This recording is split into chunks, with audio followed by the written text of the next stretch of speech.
Vem comigo, Bambassi está me chamando, um homem preso pela Divisão de Investigação Criminal aqui de Joinville, Bambassi. O sujeito aplicava golpes na internet, vendia carros alugados, quer dizer, ele pegava o carro na locadora, vendia o carro da locadora. Olha, o sujeito é muito cheio das maracutaia. Assunto que o Bambassi traz pra gente. Boa tarde, Felipe Bambassi.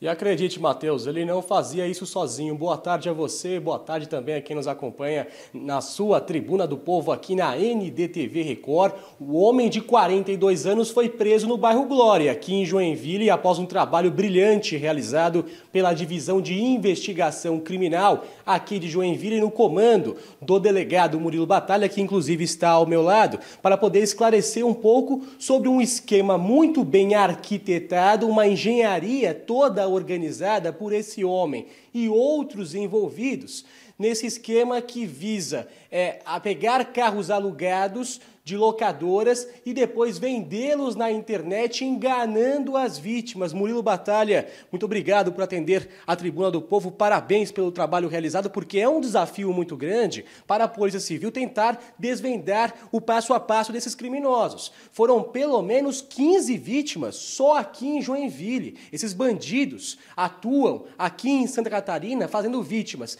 em Guaramirim, em São Bento do Sul, em Jaraguá do Sul e também na nossa cidade. Murilo Batalha, pode dizer pra gente como é que começou essa investigação? Novamente, boa tarde para você. Boa tarde a todos, exatamente. Essa investigação é um pouco complexa, né? Então ela se iniciou em 2019 ainda. Naquela época já algumas pessoas haviam sido presas, né? O que essa quadrilha fazia? Então esses integrantes dessa quadrilha, todos de Joinville, Pissarras e Barra Velha, eles conseguiam alugar veículos no estado de São Paulo, de grandes locadoras inclusive. E aí, de uma forma fraudulenta, eles conseguiam transferir esse automóvel no estado do Piauí para integrantes dessa quadrilha. E aí esse automóvel ele vinha aqui para Santa Catarina, era anunciado em sites de comercialização de automóveis e, sem levantar nenhuma suspeita, esses veículos são vendidos aqui para terceiros de boa fé na nossa cidade. Então nós conseguimos diversas vítimas aqui em Joinville, em São Bento do Sul, em Jaraguá do Sul, Guaramirim, né? Algumas pessoas já foram inclusive condenadas por esse crime, mas a investigação da polícia ela não para, né? A gente vai investigar até chegar a todos os culpados realmente, né? Até se tiver eventualmente algum servidor público envolvido no estado do Piauí, nós também iremos aprofundar as investigações para apurar exatamente qual a participação de cada um deles. Doutor, esse é o 5º preso que participou desse esquema criminoso bastante articulado por essa quadrilha. E o valor que essa quadrilha conseguiu levantar é milionário. Sim, cada veículo ali, inclusive os automóveis estão cada vez mais caros, né, no nosso país. Então, cada veículo ali avaliado em 130, 140 mil reais, né, eles faziam a locação desse automóvel, conseguiam levantar esse dinheiro com a venda desse veículo. Infelizmente, a locadora só percebia que havia o veículo que era de propriedade dela havia sido transferido para uma terceira pessoa 5, 6 meses depois, e aí já era tarde, né? Então é importante também destacar que as vítimas que eventualmente adquiriram esse automóvel, somente o juiz que pode decidir quem que vai ficar com esse veículo, se devolve para a locadora ou se fica com um terceiro de boa fé. Então é um caso bastante complexo, mas a DIC está de olhos abertos, nós estamos em cima dessas quadrilhas e em breve mais pessoas serão presas.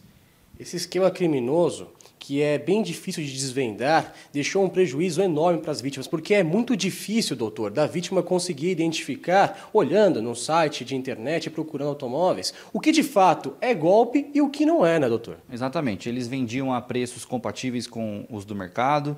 Eles, inclusive, deixavam as vítimas levar esses automóveis em vistorias, na própria concessionária, e como o veículo não era adulterado, eram informados que o veículo estava tudo ok. E aí, sim, fechavam o negócio e acabavam realizando a aquisição do automóvel. Pegamos vítimas ali que, infelizmente, acabaram adquirindo esses veículos com a economia de toda uma vida. Então, o dinheiro que foi guardado durante o suor do trabalho, durante toda uma vida, acabaram adquirindo esse veículo e agora se meteram nessa enrascada. Um prejuízo incalculável e claro que a Divisão de Investigação Criminal continua em cima deste caso, vai continuar realizando a investigação passo a passo dela para poder chegar em outros criminosos, quem sabe os cabeças, os cérebros do crime organizado que pensam em todo esse esquema criminoso que tenta articular os integrantes da quadrilha na atuação atuação desse esquema e a polícia vai ficar em cima, vai realizar as prisões e vai continuar a investigação. Doutor Murilo Batalha, muito obrigado por atender a Tribuna do Povo. Matheus Furlan, se quiser falar com o doutor,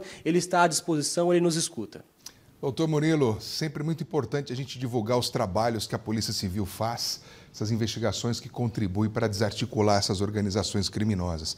Mas como saber, ter certeza de que as pessoas que compravam esses carros realmente eram pessoas de boa fé e não laranjas que usavam documentos falsos também para poder enganar ainda mais a polícia?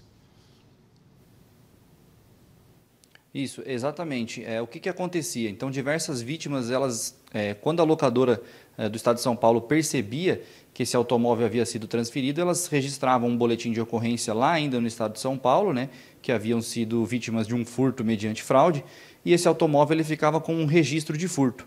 Então, a Polícia Militar, que faz um excelente trabalho aqui na nossa região, estava abordando essas pessoas, né, para verificar se esse veículo realmente era furtado ou não, e aí descobria que seria um terceiro de boa-fé que havia adquirido esse automóvel. E aí eles eram encaminhados aqui para a DIC, né, para a Delegacia de Polícia, prestavam declarações, informavam como havia ocorrido a aquisição desse automóvel e nós começamos a verificar que a história batia de todas as vítimas, eram sempre os mesmos autores, da mesma forma, e conseguimos chegar nessa associação criminosa.